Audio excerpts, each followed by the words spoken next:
এবার নজর রাখবো অদিতি মুন্সির বিরুদ্ধে হাইকোর্টে মামলা। অদিতির মনোনয়নকে চ্যালেঞ্জ করে মামলা, হলফনামায় ত্রুটির একটা অভিযোগ উঠে আসছে। অর্ণবের কাছ থেকে ডিটেল আপডেট নেব। অর্ণব, ত্রুটি কোথায়, কি অভিযোগ উঠে আসছে, কি কারণে এই মামলা? দেখো, ভোটে প্রার্থী হিসেবে মনোনয়ন দাখিল করতে গেলে প্রত্যেক প্রার্থীকে হলফনামা দিতে হয়। সেখানে তার স্থাবর অস্থাবর সম্পত্তি এবং বিভিন্ন বিষয় সেগুলিকে রাখতে হয়, এবং সেই বিষয় এই যে মনোনয়ন দাখিলের হলফনামা পেশ করা, সেই হলফনামা কোনো প্রার্থী সেটা কোনো নোটারির সামনে ফিজিক্যালি প্রেজেন্ট থেকে তিনি সেটা দিতে পারেন, অথবা কোনো ম্যাজিস্ট্রেটের সামনে তিনি ফিজিক্যালি প্রেজেন্ট থেকে দিতে পারেন।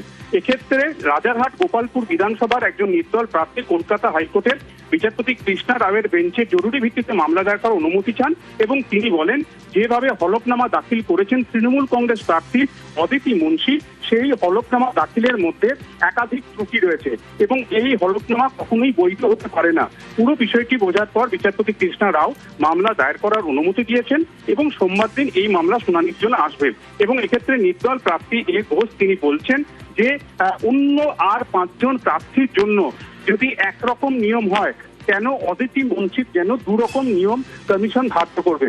তাই তিনি এই মামলা করেছেন এবং তার এই হলফনামা দাখিল, তার যে নোটারি করা, এই পুরো বিষয়টাই মনোনয়নের যে প্রক্রিয়াটাই সেটা আন্ডার জুডিশিয়ালি রিভিউতে আসুক এবং আদালতে এই বিষয়ে হস্তক্ষেপ করুক। সোমবার দিন মামলা শুনানি, এবং সেখানেই বিচারপতি কৃষ্ণা রাও কোন রকম পর্যবেক্ষণ রাখেন কিনা বা নির্দেশ দেন কিনা দেখার।